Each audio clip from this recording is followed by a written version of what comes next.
Amis internautes, n'oubliez pas de liker, de vous abonner et de cliquer sur la note de notification pour ne rien rater.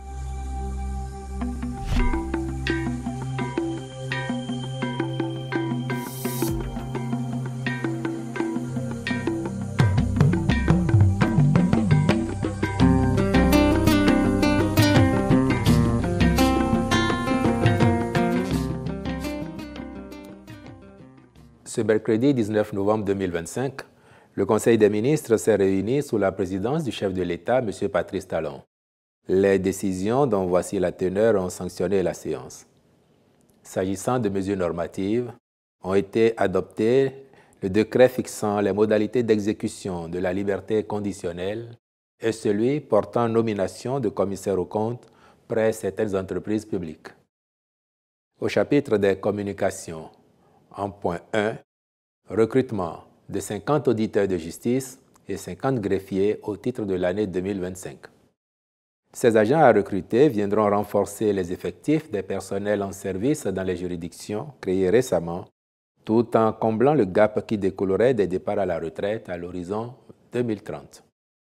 Les ministres concernés prendront les dispositions nécessaires à la bonne organisation des concours ainsi qu'à la formation des lauréats dans les conditions optimales. En point 2, travaux d'entretien de la section de route Échangeur-Godomais à Kassato et d'aménagement des contre-allées du carrefour Arconville à Kassato. Il s'observe actuellement sur l'axe Échangeur-Godomais-Carrefour Arconville des dégradations superficielles de chaussée, tandis que du carrefour Arconville à Kassato, l'état de la route n'est plus compatible avec la densité de la circulation. Au terme de l'évaluation, il est retenu, dans un premier temps, le renouvellement de la couche de roulement avec un béton bitumineux pour l'adapter aux normes actuelles et favoriser le confort de circulation aux usagers.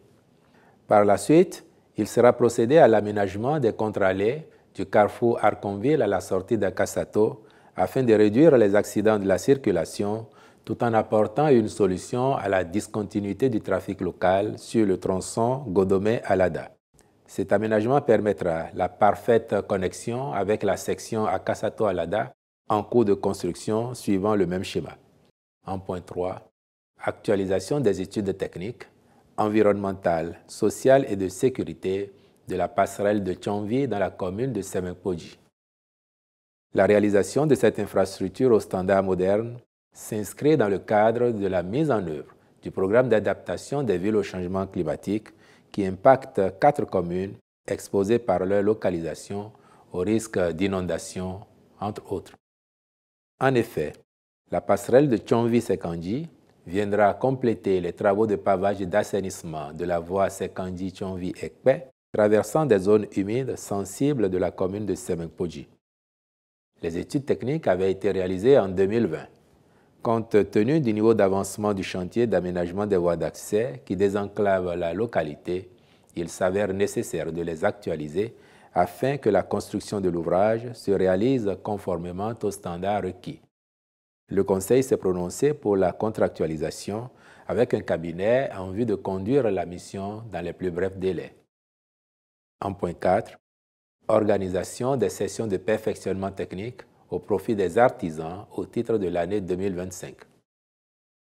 En guise de rappel, les sessions de 2023 et 2024, mises en œuvre dans le cadre du volet formation de l'assurance pour le renforcement du capital humain ARCH, avaient impacté respectivement 1720 et 2676 artisans. La présente promotion permettra à 1273 autres de bénéficier de renforcement de compétences dans les métiers suivants: énergie renouvelable photovoltaïque, froid et climatisation, pâtisserie et boulangerie, transformation agroalimentaire, plomberie, mécanique automobile, transformation de lait de vache en fromage. Pour ce faire, le Conseil a marqué son accord en vue de la contractualisation avec divers centres de formation remplissant les conditions fixées, à charge pour le ministre des Affaires sociales et de la microfinance de veiller au respect de leur cahier des charges. En point 5, approbation de la politique nationale de protection de l'enfant 2026-2035 et sa stratégie 2026-2030. Depuis l'adoption de la première génération de ce document stratégique, de nouvelles problématiques sont apparues ou se sont amplifiées. Il s'agit principalement de la montée de l'extrémisme violent dans la sous-région et ses impacts sur les enfants, des défis liés à la protection des enfants dans l'environnement numérique, ainsi que de l'intensification des phénomènes migratoires impliquant des mineurs. Il s'agit en conséquence de préserver les acquis de la mise en œuvre de la politique de protection de l'enfant dans sa phase antérieure, voire de les renforcer au regard de ce nouveau contexte. Le Conseil a donc approuvé la nouvelle politique nationale de protection de l'enfant à l'horizon 2035, assortie de sa stratégie 2026-2030, avec pour but d'accélérer les progrès vers la réalisation du droit de chaque enfant béninois à vivre à l'abri de la violence en s'appuyant sur une approche systémique, multisectorielle et ancrée dans les réalités locales. Elle postule en effet, citation, qu'à l'horizon 2035, tous les enfants du Bénin, y compris ceux en situation d'urgence, grandissent dans un environnement familial, communautaire et institutionnel renforcé et protecteur contre toute forme de violence, abus, exploitation et négligence dans un système de protection intégré. Fin de citation. Au chapitre des rencontres et manifestations internationales, il a été retenu sous cette rubrique l'organisation à Cotonou du 8 au 10 décembre 2025 des 21e assises statutaires de l'Association africaine des hautes juridictions francophones. S'agissant des mesures individuelles pour finir, au ministère du Tourisme, de la Culture et des Arts, M. Sindé Gilles Tchekete est nommé directeur général de Bénin Tourisme et de Bénin Tour. Je vous remercie.